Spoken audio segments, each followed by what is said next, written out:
A take like this should not come as any surprise from a website like The Gamer, as this is the same site that pushed a bullshit article claiming the Final Fantasy VII Remake developer praised Last of Us Part 2 as a benchmark in diversity. Wrap your heads around that, folks.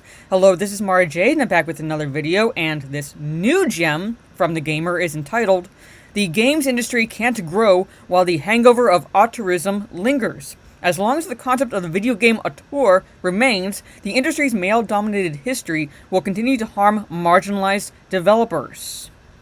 I imagine that we will be seeing more articles like this, especially in the wake of the controversy surrounding Activision Blizzard, and I imagine also more articles rehashing the tired argument about sexism in the gaming community. I can just about guarantee and even bet at this point. But at any rate, let's dive into this article so we can get a gauge of the stupidity The Gamer is peddling again. So without further ado, here it is.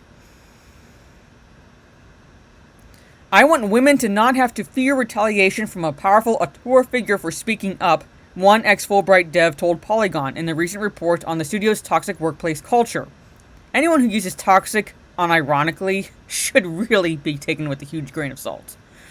Said report largely pertains to alleged claims of harassment against Fulbright co-founder Steve Gaynor, who recently stepped down from the position of creative lead to focus on writing for the studio's next game, Open Roads. While Gone Home, the studio's first game, tells the story of a woman revisiting her childhood home and learning about her younger sister's lesbian identity, Open Roads focuses on the relationship between a mother and her daughter. Both games are written by Gaynor, a cisgender straight white man. Why the fuck does that even matter?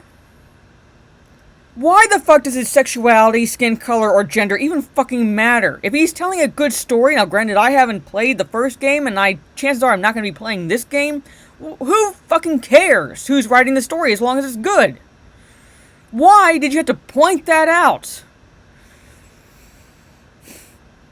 Who, despite insisting on telling women's stories, has caused at least 10 women to leave Fulbright in the last year alone. According to these women, the degree of micromanagement they were subjected to is disproportionate to how much skepticism the work of their male colleagues received. While this is in and of itself a grave issue, it also points to a wider cultural problem in the games industry, see I'm calling it Auteurism, or the belief that one person is responsible for the creative vision of an entire, and in this case supposedly diverse, team.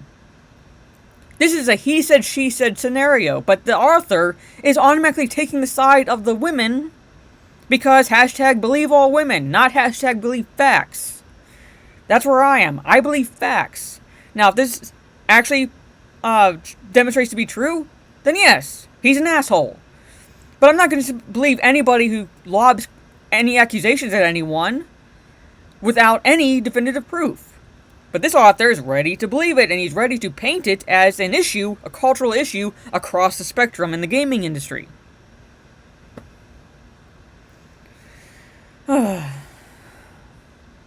So fucking stupid!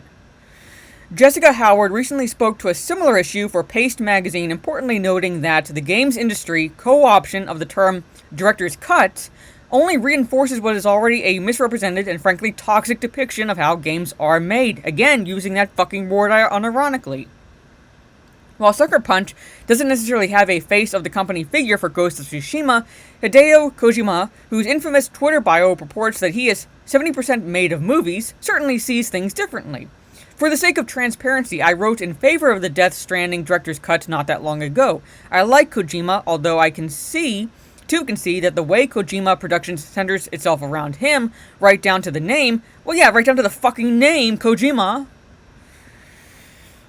is detrimental to offering a realistic view of video game development. Aside from maybe Yoji Shinkawa, how many other devs can you name from Koji Pro?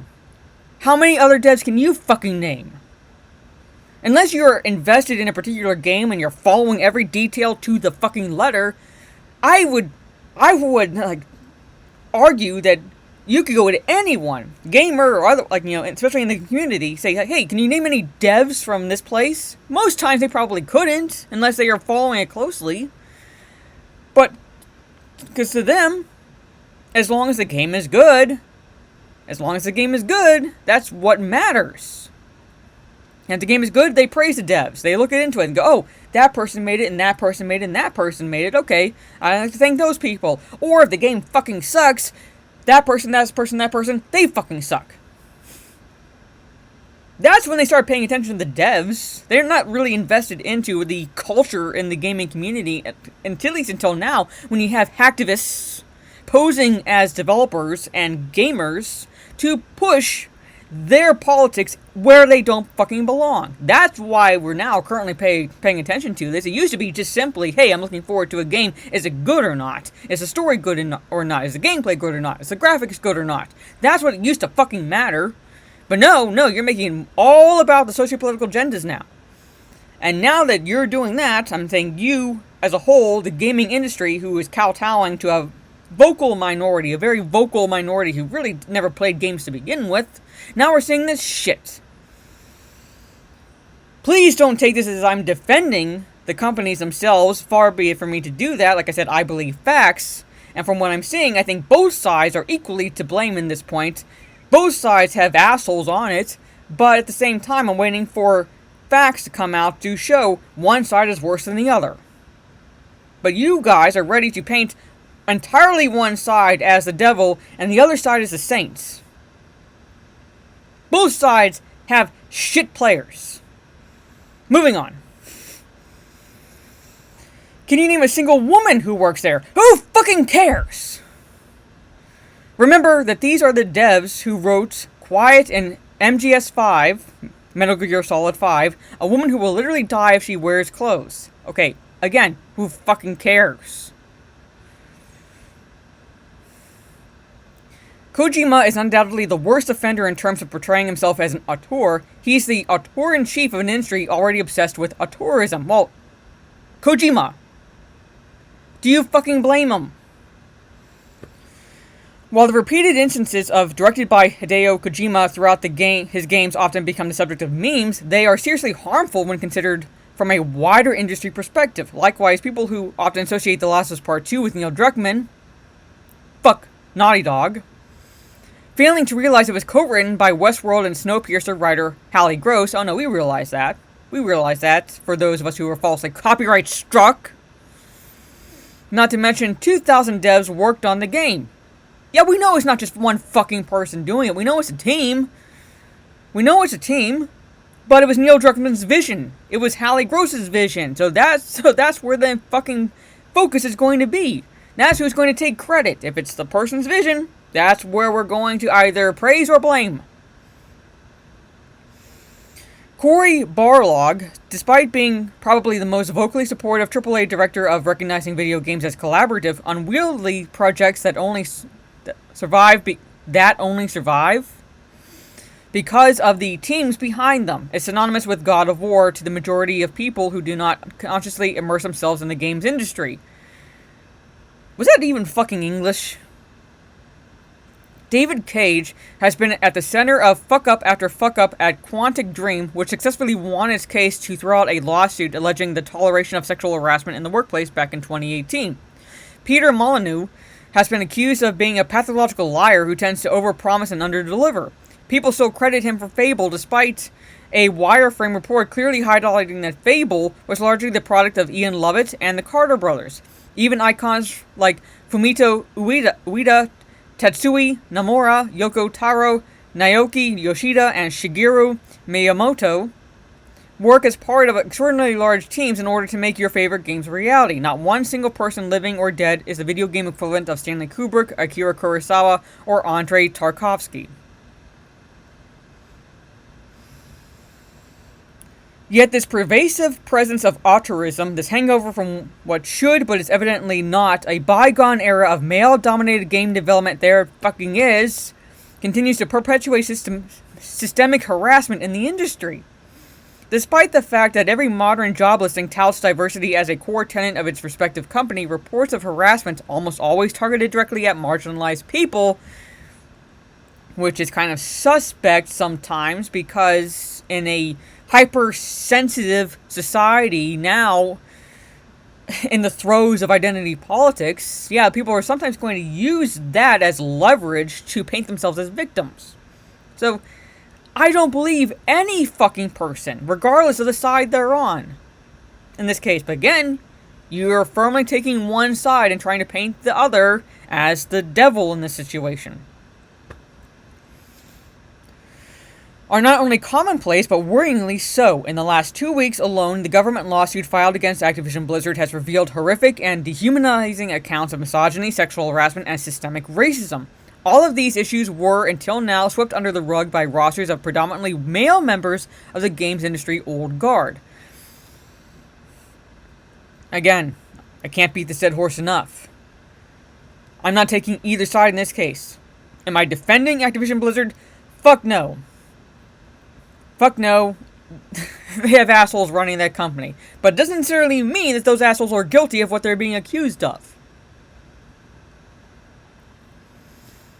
When asked by a female fan if Blizzard would ever consider creating female characters that don't look as if they would appear in Victoria's Secret catalog, again with the fucking sexist angle, an entirely male panel of developers publicly laughed at her suggestion, attempting to embarrass her for making a completely reasonable request in front of an enormous BlizzCon audience. Because I would imagine, again, I wasn't there, and I'm not necessarily trying to defend the men who laughed at her, but at the same time, again, this is pervasive of identity politics, and it's like wanting realism in what's supposed to be escapism.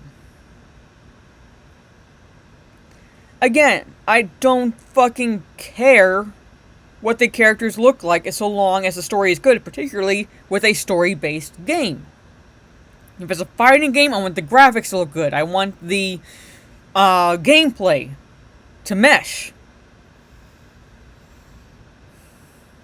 But now we've gotten to a point in our society, and I'm not saying everyone, but a point in our society where we are now pandering to the vocal minority who's all about checking off boxes. I'm betting this woman, this female fan, I imagine she does that. I can't remember what that fucking feminist test is. Like that Bechdel test or whatever it's fucking called whenever she plays a game or watches a movie. If she's asking a question like this, chances are she's doing that. Again, I wasn't there, but chances are she does that. They then asked what catalog she'd prefer them to step out of.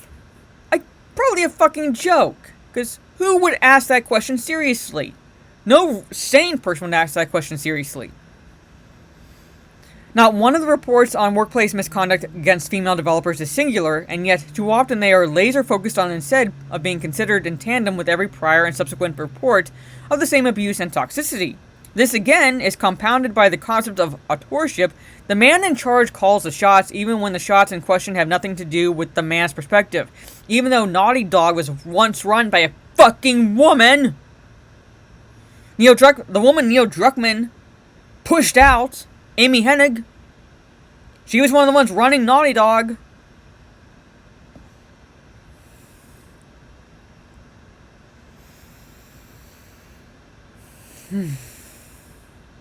This is so stupid. The Fulbright case is no different. In fact, it is perhaps even more sinister than many others. Despite publisher Annapurna Interactive having to independently intervene in the development of Open Roads by contracting an external human resources firm, Steve Gaynor has not been taken off the project. This is, after all, the man whose own Twitter handle bore the company's namesake for over a decade, only recently having been changed from Fulbright to Steve Gaynor PDX. Well, your Twitter bio, the author of this article, because I looked you up on Twitter, you have pronouns in your bio, so guess who I'm not going to count? Guess whose opinion I'm not going to focus on right now? At the time of writing, searching for @Fulbright will still offer you the choice to be redirected to the studio's actual handle or Gaynor's new one. In this instance, Gaynor didn't just see himself as the auteur behind Fulbright's games behind closed doors, he was publicly Fulbright itself, with a social media presence juxtaposing his own personal views with those supposedly intended to represent the entire studio. Even the statement he released in the wake of Polygon's report merely states that his leadership style was hurtful, implying that it's a subjective, stylistic issue as opposed to yet another example of a decades-old problem. How can people speak out against their self-proclaimed auteur boss when he has full control over the company's relationship with the world? Yes, they can be granted anonymity to speak with journalists, but is that enough? No.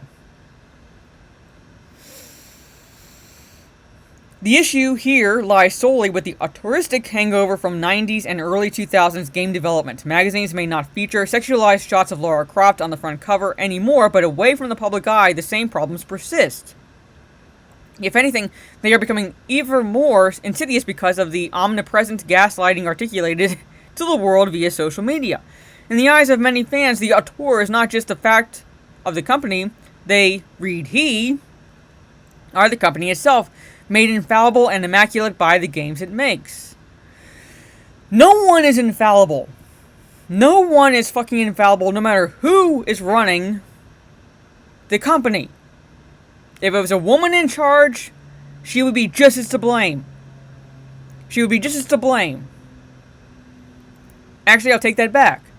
Normal people would blame the person no matter the gender, man or woman. Normal people would do that. But in your warped mind, we have a situation where chances are you would defend the woman in charge. Because if people are complaining about her leadership styles, well then they must be sexist. They must be misogynistic because they can't stand a strong woman in charge. Guarantee that. Gainer, despite having cost at least 10 women their jobs, is still working on Open Roads, a game that tells a story about women. While it's true that his contributions are now passed to the team with Annapurna acting as a mediator, which, let's be real, what the fuck? I'm saying that as I'm reading your fucking article. This seems more like a cosmetic reshuffling than an actionable stance against real toxicity. In spite of his actions and in spite of his altered Twitter handle, Gainer is, and at the time of writing, will still be, the auteur he sees himself as. That is not conducive to creating a safer, more comfortable, and more diverse industry. It is the same thing that has happened time and time again as reports of misogyny become increasingly prevalent, not so much because they're fucking true, but because now we are in an identity politics-driven society where we're post-Me Too era, still doing this shit. Again, not taking any sides, not defending either side. I believe the facts. Not this guy.